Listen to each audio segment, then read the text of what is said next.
Hi everyone! Welcome to my channel and sa video ito ay gusto ko lang talagang magpasalamat sa lahat ng mga sumusuporta at sa lahat ng nag-subscribe sa channel ko. At dahil dyan ay na-reach ko na yung isang requirements ni YouTube which is the 1,000 subscribers! Thank you so much again guys.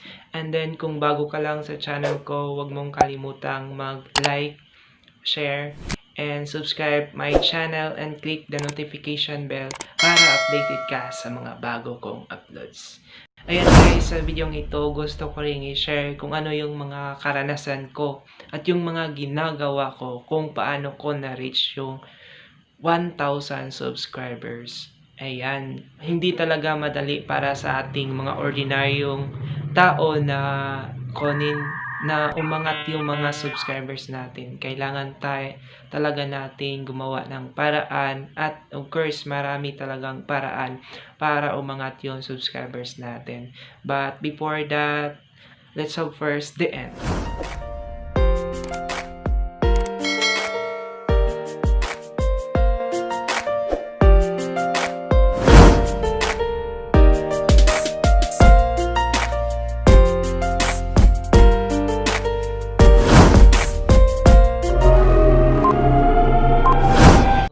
First thing ay yung experience ko for the first week na nag-start akong gumawa ng channel.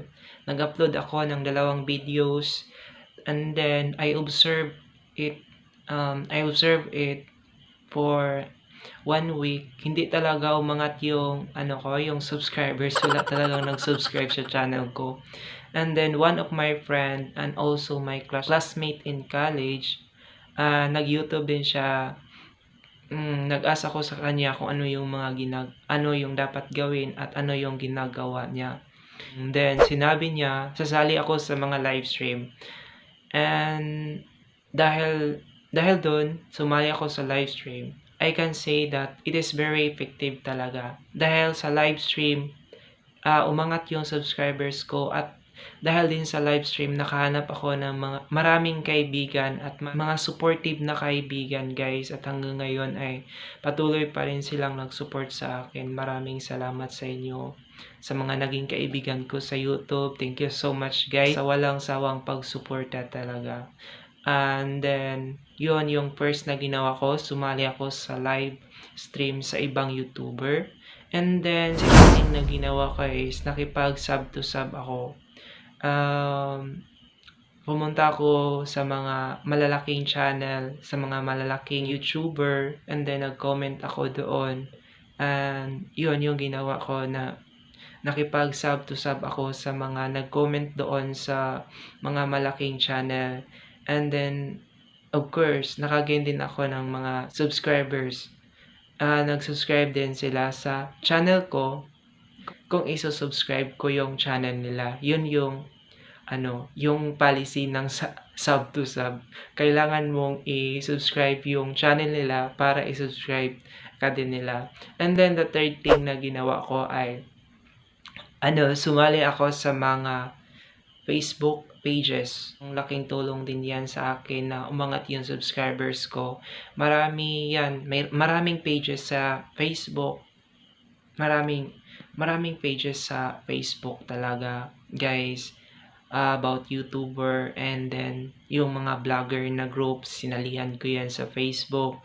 And then, the fourth thing na ginawa ko ay sumali ako sa group sa Messenger. And then, nakatulong din talaga siya. And, yun yung mga ginagawa ko na na-reach ko yung 1,000 subscribers, guys.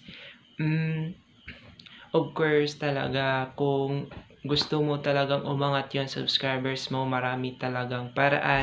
Then, yun, I can conclude na effective yung ginagawa ko kasi nakuha ko yung 1,000 subscribers and as of now, 2,000 ka subscribers na ako. At maraming salamat sa inyong suporta at sa mga susuporta pa. Maraming salamat sa inyo. At yun lang guys yung masishare ko tungkol sa aking experience bago ko na-reach yung 1,000 subscribers at yung yung mga ginagawa ko. At kung may mga katanungan kayo tungkol sa video ito, mag-comment lang kayo sa baba, guys. Gusto ko lang i-shoutout yung mga supportive na kaibigan ko sa YouTube. Shoutout kay Celestial Tour. Shoutout kay Marlon's Vlog. Shoutout kay JRA TV. Shoutout kay Ronia Sancho. Shoutout kay Kuya Revelation. Shoutout kay Ma'am Zel Valeria Tiston. Shoutout kay Larry TV. Shoutout kay Bilat Me. And shoutout kay GRTV Rosel. And guys, shoutout sa inyong lahat. Maraming salamat. Ayan guys, kung gusto nyo ng video about tutorial, may mga video ako dyan sa paligid. Pili lang kayo dyan. Sigurado makatulong yan sa inyo, lalo na sa mga bagong YouTuber. Thank you everyone. God bless and have a good day.